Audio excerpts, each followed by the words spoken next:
MO de 391 puesto B1.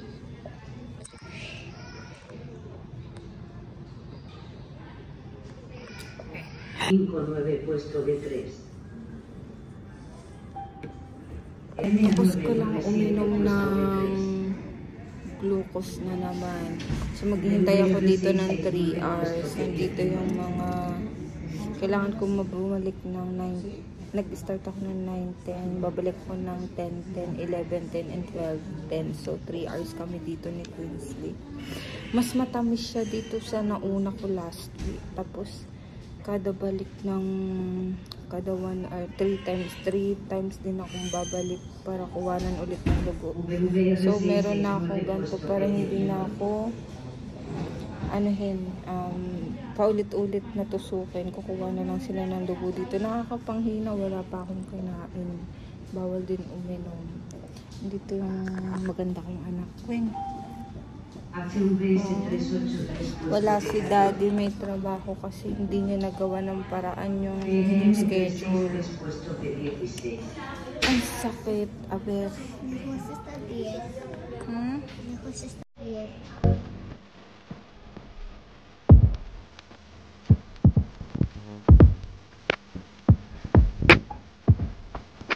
Kumawa na ulit ako ng dugo third time. Hintay na lang ulit na isang oras para pang-4 na beses din.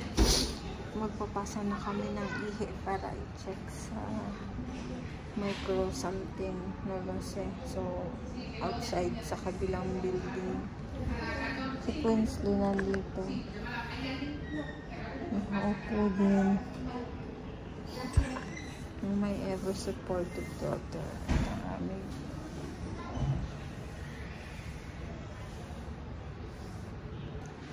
pagod na yung buwan sa kukuha na ng dugo. Last na gusto ko na magtapon.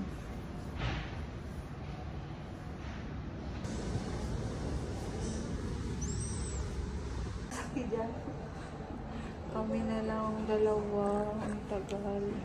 Pero malapit na din naman matapos. After nito, ipapasa ko yung ihi ko din sa kabilang building din. Punta ng Orhensia. Aburida na yung kasama ko kasi walang internet. Tinitipid ko yung battery ko. Pero, finally, tapos na. Tapos naman.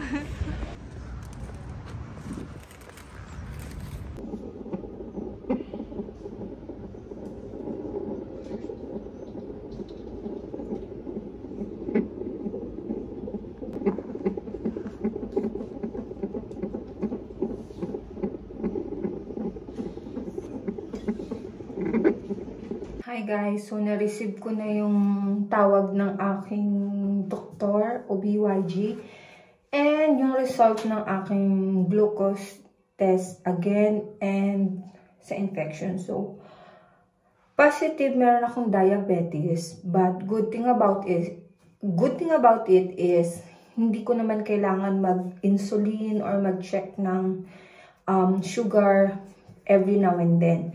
So, naagapan naman siya and kailangan ko lang mag-diet. So, the main na kailangan gawin is mag-diet. Kasi honestly, since Filipino and sobrang matakaw talaga ako during this pregnancy. So, lagi akong from breakfast to dinner. Breakfast, lunch, merienda, and dinner. Lagi akong may rice. And feeling ko doon ko siya nakuha. Kasi hindi naman ako mahilig sa matamis actually eh. This pregnancy, mas mahilig ako sa maalat. Kaya feeling ko talaga, doon ako dahil sa rice.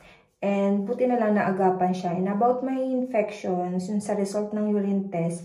Yes, may infection kasi ako about months na or more. And lagi ako nagtitake ng gamot or meron akong pills na ilalagay down there sa loob tuwing gabi. Tapos for 7 days and then cream also down there. Pero hindi talaga siya maalis. So after, hindi talaga mawala yung infections. Tapos babalik na naman ako sa medico or sa doctor, ko-consult kasi sobrang sakit talaga ng balakang ko. Naglagi ako masakit, parang nagko-contractions ako. Though alam ko naman kung ano yung contractions na feeling talaga since this is my second baby. So, sobrang nahihirapan ako. So, ayun nga. Hindi pa din talaga matanggal-tanggal yung infections. Hindi ko alam. Sobrang linis ko naman sa sarili ko or ano. Pero meron daw kasing natural tayo sa mga girls na prone talaga yung mga pregnant women sa infection. And ako siguro yun. Kasi ang dami ko naging issue about dito sa pregnancy ko. Before mga 3 months or 2 months ako, meron akong pregnancy gingivitis. So, pinatanggal yung isa kong ngipin. Kasi magkukause na naman ng infection at pwede maapektuhan si baby. And ganyan, infection sa urine. Tapos, diabetic. So, good thing about it is, hindi naman ganun kalala. Pero, sinabihan ako ng doctor ko na, be ready. Kasi since sa infection, dun ko lang din nalaman na pwedeng mag-preterm labor ako. So, yung nararamdaman kong sakit, ganyan, kailangan ko siyang i-check kung labor ba siya talaga, contractions, or ano.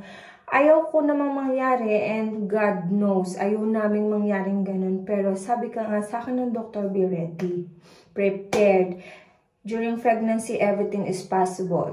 Today, you're okay. The next day, you're not. So, yun lang naman yung advice sa akin. Kasi nga, yung infection ko, nagkukos siya ng naiirita yung uterus ko. So, sumasakit talaga dito sa part na to. And nahihirapan ako. Ang sakit talaga sobra. Meron time na hindi ako makagalaw. Tapos na ako makabangon sa bed. Talaga nag-worry ako na baka mamaya kada banyo ko, check ko if something merong bang leak ng water or blood. So, talaga nakakapraning actually. And, sobrang nahihirapan ako. And, good thing, hindi naman ako nag-work. So, I'm staying home, mom. And, mas naalagaan ko yung sarili ko. Ayun lang naman. Ang kinatatakot ko lang kasi talaga is yung sinabihan nga ako na pwede ako mag-preterm labor.